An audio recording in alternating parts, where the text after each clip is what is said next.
పుట్టగానే పరిమళించును అన్నట్టు కొంతమంది భూమి మీద అడుగుపెట్టినప్పటి నుండే సంచలనాలు సృష్టిస్తూ అంచెలంచెలుగా ఎదుగుతూ ప్రజా నాయకులుగా తయారై ఈ సమాజాన్ని యువతరాన్ని ముందుకు తీసుకువెళ్లే బాధ్యత తీసుకుంటున్నారు. అలాంటి కోవకు చెందిన ఓ యువ నాయకుడే గోకుల రవీందర్ రెడ్డి. సామాన్యుడు రాజకీయం చేస్తే ఇలాగే ఉంటది.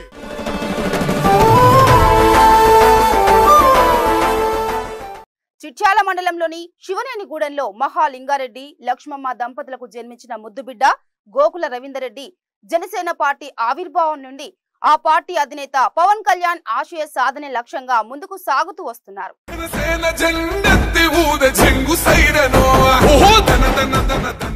ఆయనపై నమ్మకంతో అధినేత మునుగోడు నియోజకవర్గ బాధ్యతలను అప్పగించారు.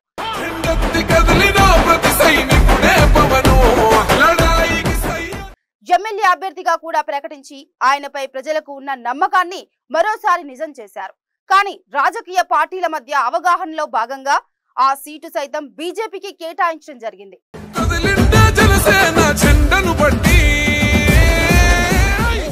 అయినా రవీందర్ రెడ్డి ఎలాంటి నిరుత్సాహానికి గురి కాకుండా తన ఎమ్మెల్యే సీటును సైతం త్యాగం చేశారు. ఉద్యమాల గడ్డ ఉస్మానియా యూనివర్సిటీలో ప్రత్యేక తెలంగాణ కోసం దండోరా మోగించి బడుగు బలహీన వర్గాలను తన సైన్యంగా ఏర్పాటు చేసుకుని అలుపెరగని పోరాటం చేసిన ఓ యోధుడు రవీందర్ రెడ్డి. ఉమ్మడి ఆంధ్రప్రదేశ్ రాష్ట్రం నుండి విడిపోయి ప్రత్యేక రాష్ట్రంగా ఏర్పడ్డ తర్వాత తెలంగాణలో రాజకీయ పరిణామాలు శరవేగంగా మారాయి.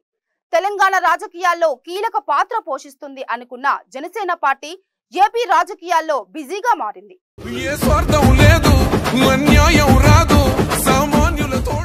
దాంతో తెలంగాణ జన సైనికులు నిరాశకు లోనయ్యారు. తాజాగా ఏపీలో ఎన్డీఏ కూటమి అధికారంలోకి రావడానికి కీలక పాత్ర పోషించిన జనసేన అధినేత పవన్ కళ్యాణ్ డిప్యూటీ సీఎంగా బాధ్యతలు స్వీకరించారు. జన సైనికులకు ఆ గెలుపు కొండంత అండగా మారింది.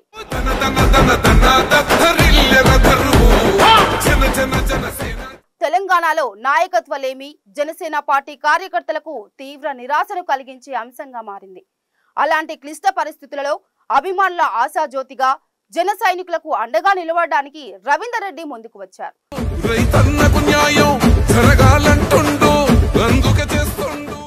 అందులో భాగంగానే రవీందర్ రెడ్డి తాజాగా జనసేన అధినేత డిప్యూటీ సీఎం పవన్ కళ్యాణ్ ను కలిసి తెలంగాణ యువతరం బాధ్యతను భుజానికెత్తుకొని తెలంగాణ గడ్డపై కాలు మోపాడు.